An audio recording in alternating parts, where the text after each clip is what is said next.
Welcome to the deep dive. Today we're tackling something pretty heavy, actually. It's what many see as, well, maybe the biggest future threat to crypto as we know it.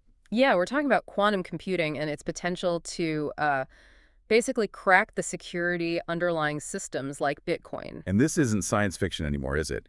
It's about a totally different way of computing. Exactly. Classical computers, they use bits, ones and zeros, sequentially, but quantum computers use qubits, these leverage quantum phenomena like superposition, entanglement. Meaning they can do calculations, like, way faster. Parallel processing on a massive scale. Exponentially faster for certain types of problems, and unfortunately, one of those problems is breaking the encryption we rely on. Right. So our mission today is to really unpack how that quantum speed targets elliptic curve cryptography, ECC, which is, the lock on pretty much every crypto wallet. It is. Bitcoin security, it fundamentally relies on this math problem. It's incredibly hard for normal computers. Takes too long, basically. But a big enough quantum computer. And that difficulty just vanishes. Theoretically, it could figure out your private key just from your public address, almost instantly. Okay, and this is where it gets a bit unsettling. Some analysts we looked at are suggesting that maybe, just maybe, nation-states already have early quantum machines. Machines perhaps capable of breaking smaller keys, or at least running tests. Which leads to the really scary question. Has Bitcoin security, or parts of it, already been quietly compromised? Are we just waiting for someone to flip a switch? It's that uncertainty, isn't it? The unknown. And look, understanding this stuff, the real risks and the hype, it's crucial. It really is. And if you find this breakdown valuable, if it helps you sort of cut through the noise in crypto, please consider engaging with us, subscribing, commenting, sharing. It genuinely helps the channel. Yeah, it helps us boost visibility in the algorithm, lets us keep making this kind of deep dive content for you. We really appreciate it. Absolutely. Okay, so let's get into the mechanics. How exactly would a quantum computer pull off this attack on the blockchain? You mentioned public keys. Right. It all comes down to public key exposure. This is key. If you have a Bitcoin address and you've never, ever sent Bitcoin from it. The public key isn't actually public yet. Not directly. It's protected by a hash. It's safe, or at least safer, from this specific quantum attack. But the moment I send even a tiny amount, say, to pay for coffee. Boom! Your public key is broadcast across the network. That's how the transaction gets verified. It's part of the elliptic curve digital signature algorithm, ECDSA. And that's the opening for the quantum computer. That's the opening. A quantum computer running something called Shor's algorithm, a specific quantum algorithm, could, in theory, take that revealed public key. And work backward to find my private key. Exactly. In maybe minutes or seconds, depending on the computer's power. And once they have your private key, they can sign transactions as if they were you. Your funds are gone. So wait, the immediate threat isn't to all Bitcoin, but specifically to the coins and addresses that have already been used to send funds, that have revealed their public key. That's a really crucial distinction, yes. Addresses that are just hodling, if you will, and have never sent anything out. Their public keys are still hidden behind that hash. So my cold storage wallet that I've never touched is probably okay for now. From this specific ECDSA attack vector using Shor's algorithm, yes, it's significantly harder to attack those until that first outgoing transaction. It's a kind of temporary shield. Okay, that makes the timeline debate even more pressing. We've seen sources, big names like IBM, Google, Oxford. They're estimating maybe 5 to 10 years before quantum computers are powerful enough for this. That's the public consensus, roughly, based on known progress, error correction challenges, qubit stability. But, and this is the big but, if a government lab, say the NSA or a similar program in China, saw the massive advantage of breaking ECC, are we sure they'd stick to that public timeline? Well, that's the million-dollar question, isn't it? Classified research. By definition, we don't know what they have. Breakthroughs could be years, maybe decades, ahead of public knowledge. And the incentive is just enormous. Yeah. Breaking this kind of encryption. It's a strategic game changer. It touches finance, intelligence, military comms, everything. So this pushes us into the more speculative territory, the stuff you see on, crypto Twitter or Reddit. Right, let's go there, because this is where it gets really interesting, if a bit conspiracy-tinged. These theories about lost or dormant wallets suddenly showing activity. Yeah, there's persistent chatter. You hear about these old wallets, maybe holding thousands of Bitcoin untouched for 10 years, and then suddenly a tiny amount, like 0.001 BTC, moves out. With no explanation. Exactly. And the theory goes, Maybe this is someone, likely a state actor, testing a very early, maybe not fully stable quantum computer. Like dipping a toe in the water, seeing if they can crack an ECDSA key, even just once on a target nobody's watching closely. Precisely. It's sort of covert proof of concept. If it works, you absolutely keep it secret. You don't want to cause a global financial panic or alert adversaries. Imagine the chaos if the government just announced, by the way, we can break Bitcoin security. Total meltdown. Confidence evaporates overnight. So if this capability exists, even in a limited form, secrecy would be paramount, which then leads to the geopolitical angle. Okay, if you have this secret weapon, this decryption key, Hmm. what do you use it for first? Mass surveillance, crippling an enemy's financial system, or maybe quietly confiscating assets. It's a chilling thought.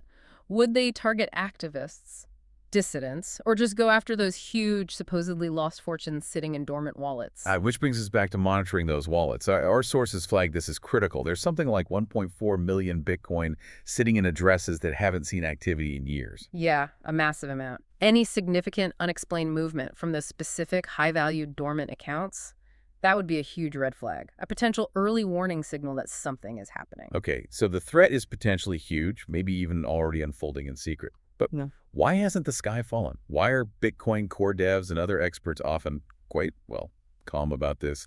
People like Peter Todd, Adam Back, they seem confident Bitcoin can survive. There are really two main pillars to the defense argument. One is the sheer engineering difficulty, and the other is the protocol's ability to adapt. Let's start with the engineering. How hard is it really to build a quantum computer big enough? Extremely hard. To reliably break standard 256-bit ECC keys, the kind Bitcoin uses, experts estimate you'd need millions, literally millions, of stable fault-tolerant qubits. And where are we now? I saw IBM has machines around 1,000 qubits. Around that, yes. But those are generally noisy qubits prone to errors. They aren't the stable, error-corrected ones you'd need for this kind of complex calculation. There's a huge difference. So quantity isn't quality here. Not at all. Getting to millions of stable qubits is a monumental challenge. IBM's own public roadmap, for instance, is aiming for maybe 100,000 qubits, not necessarily fully error-corrected, by 2033. So we're potentially talking decades for the public tech. Potentially, yes. Based on public roadmaps, the threat is real, but the publicly available tech to execute it at scale isn't here yet, and that gap gives the network time. Time to do what?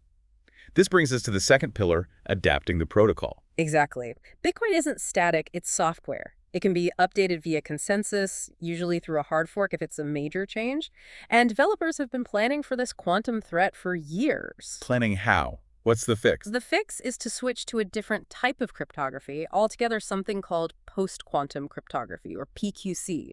Basically, rip out the vulnerable ECDSA signature scheme and replace it with one that quantum computers can't easily break. Okay, so what makes these PQC schemes, like you mentioned Lamport, Falcon, Dilithium, what makes them quantum resistant? They rely on different mathematical problems. ECDSA relies on the difficulty of factoring large numbers or solving the discrete logarithm problem on elliptic curves, problems that Shor's algorithm is specifically good at. But PQC uses different math. Yes. For example, Falcon and Dilithium, which are strong contenders, are based on lattice-based cryptography.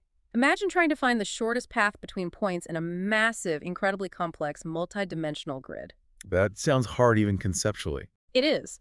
And crucially, current quantum algorithms don't offer a significant speedup for solving these lattice problems. Other PQC methods, like Lamport, are hash-based, relying on the security of cryptographic hash functions, which are also believed to be quantum-resistant for now. So the crypto community isn't just sitting idle. They have replacements lined up. They do. The research is active, the potential algorithms exist. The challenge will be agreeing on which one and implementing the switch across the network smoothly.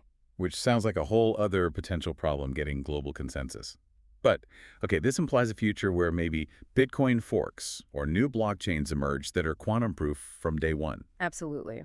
We're already seeing what you could call a PQC arms race starting in the blockchain space. It's not just about patching Bitcoin, it's becoming a core feature for new and updated protocols. Who's leading this race? Are there specific projects we should be watching?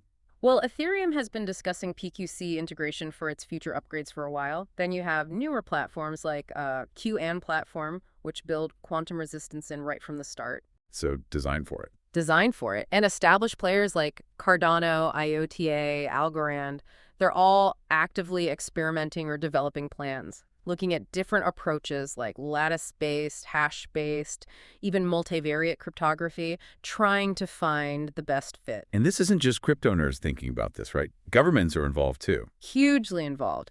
You have to mention the U.S. government's NIST, the National Institute of Standards and Technology.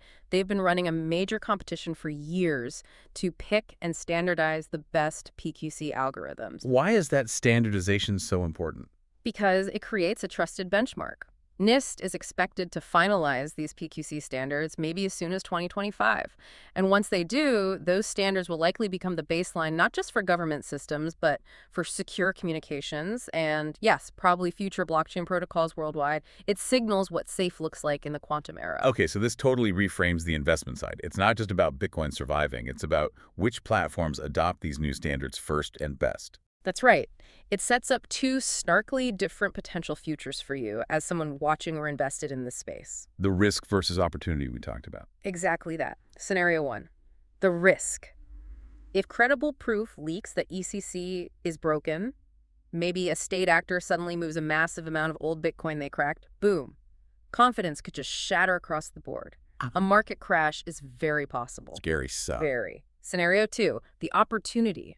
The projects that successfully integrate robust, probably NIST-approved PQC early on could see enormous adoption and value increase.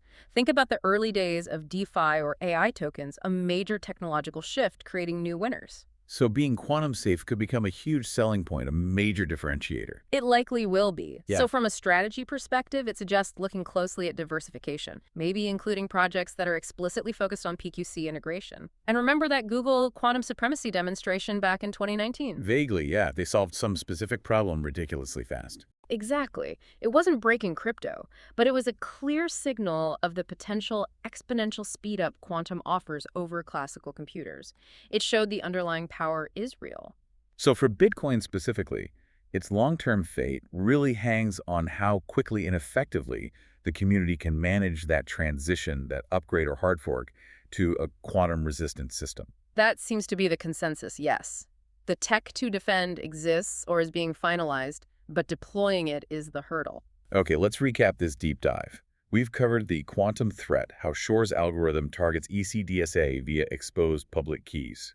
We looked at the crucial difference between used and unused addresses. Which is the current saving grace for many holders. Right, we touched on the speculative side, those dormant wallet theories, the potential for secret state-level decryption. And the massive technical hurdles still remaining, like needing millions of stable qubits. And finally, the defense, the ongoing development and standardization of post-quantum cryptography, and the plan B of forking the network. It's a race between the attackers building the quantum computers and the defenders upgrading the cryptography. So, considering the timeline debates, 5-10 years versus maybe it's already happening, and the fact that NIST is pushing to finalize PQC standards soon, likely by 2025, the tech is coming, both the threat and the defense. That seems inevitable, yes. Which leads us to our final thought for you to chew on.